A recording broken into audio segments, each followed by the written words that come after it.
Angelica. I hope you had a really great trip. I hope your flight went well and everything. If I'm not coming through as far as volume, I know I'm loud, but it doesn't look loud on my screen. Like my mic is really working quite well. If not, let me know. I'll be happy to re-record. It just kind of looks like there's not a whole lot going on. Okay, maybe there is. Okay. In any case, I would love once again to give you a brand new exercise, again, to keep us nice and flexible and training for the fall. You've just been singing beautifully. You've been freer since I've known you, just really opened up, and I've seen a lot of growth, but a lot of freedom as far as even physical, you're acting, and which is, it's just such a struggle for me, so I so admire it, but, really opening up and motions and stuff on stage and being physically open as far as body language and stuff. You've been really great, doing great. So this exercise is interesting, I think, because it's wacky. It's kind of all over the place. So it really trains us. This is the lower version of this exercise in particular. In fact, I'm sorry, before the new one, let me start you out with just a regular hum, 2 short ones and 1 long one, 2 short 5-note scales and 1 long major scale, but on a hum, okay?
On ooh now, we're getting really high.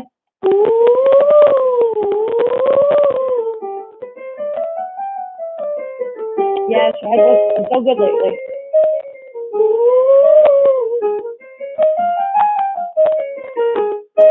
More.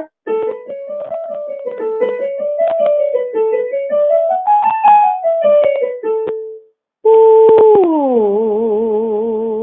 Excellent. Now, this exercise is a little different. I want you to go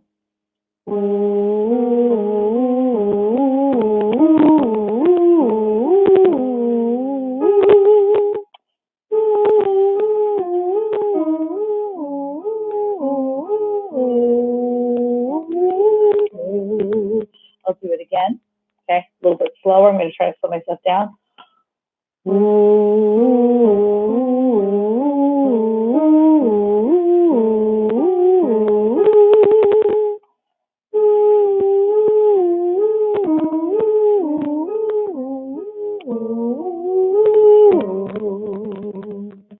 Weird, right? All right, let's do it here.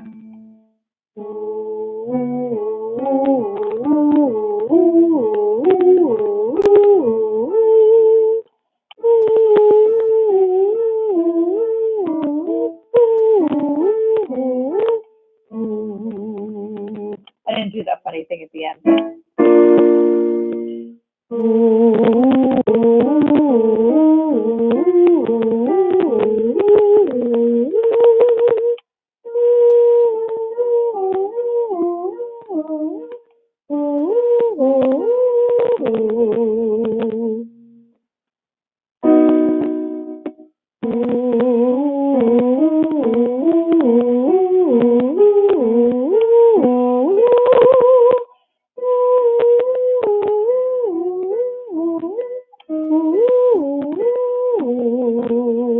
should have prepared better.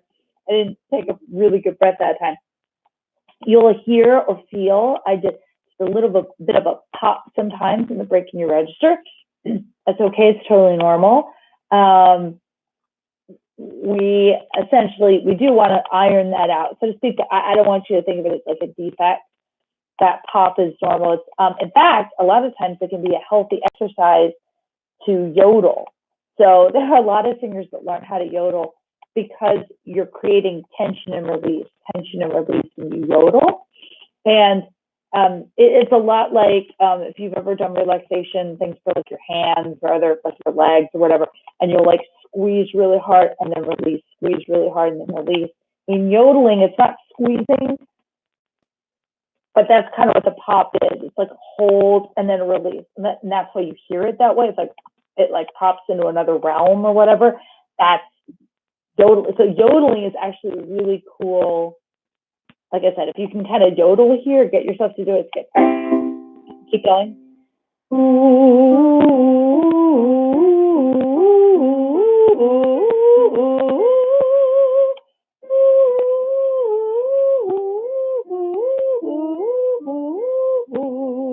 So don't try to imitate me because I still have allergies and I'm still dry and everything down. But you can hear me yodel just a little bit, that break.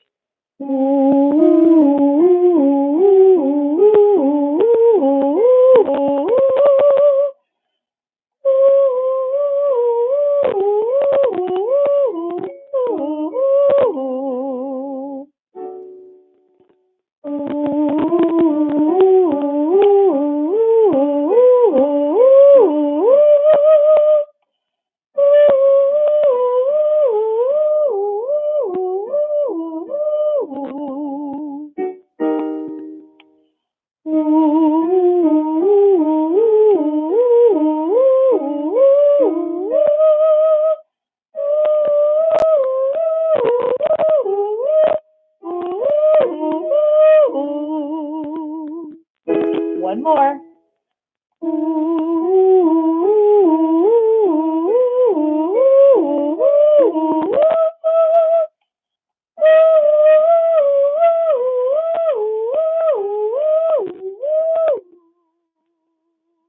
So you don't have to, like at the end there, I find myself doing that yodel pop thing less on the descending one, interestingly. And that has to do with the way your muscles work when you go down and stuff like that. Because certain muscles control certain pitches and whatnot. But you don't have to, is what I wanted to say. You don't have to feel that pop. You can just do it smoothly. I recommend you do it, but like I said, if there's a yodel or a pop, it's okay. Like I said, just kind of working itself out. Obviously, if it hurts or sounds really weird or whatever, I mean, that's another thing. But generally, I think you're going to be just fine. It's going to be really great. Now to smooth everything out. In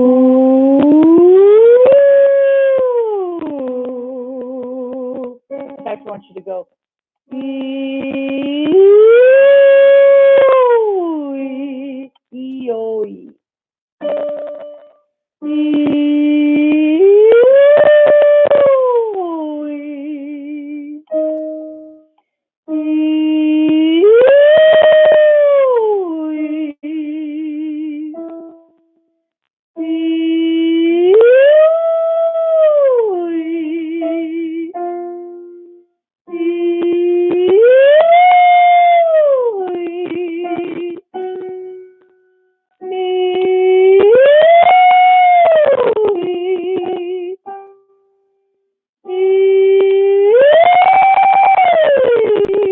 One more.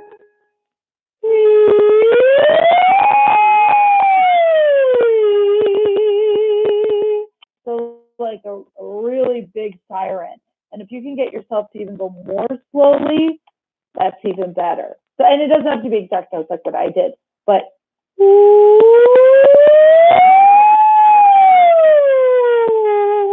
I would just kind of like go really weird with it and really crazy.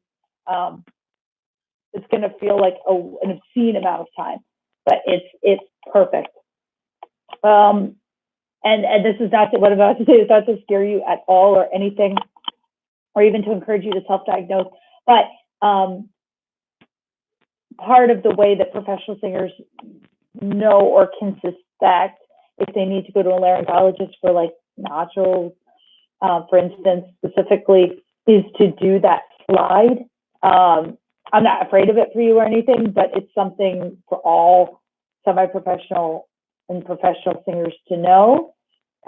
It's just every once in a while, you know, we do a little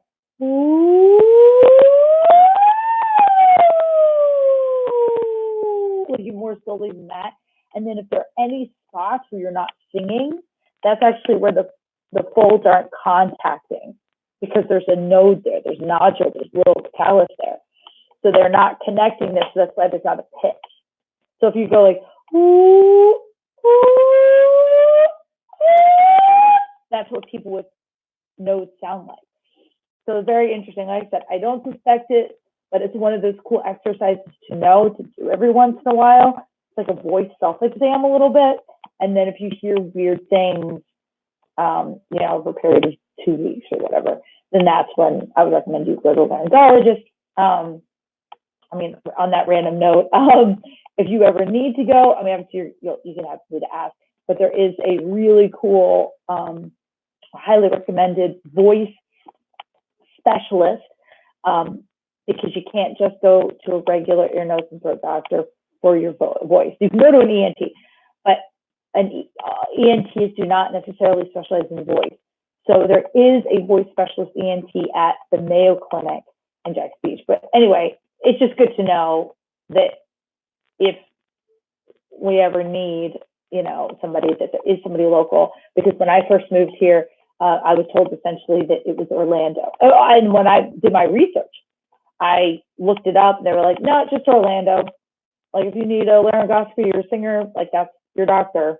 So it's really nice to know that there's somebody, Jax Beach, Jacksonville, really local and stuff. But I will see you next week. I hope this video was fun. Again, of course, you can do it anytime. You've got the hum, you've got that weird alternating one, and then you've got this big slide whistle thing. It'll be great. So enjoy, and I will see you in the studio next Monday.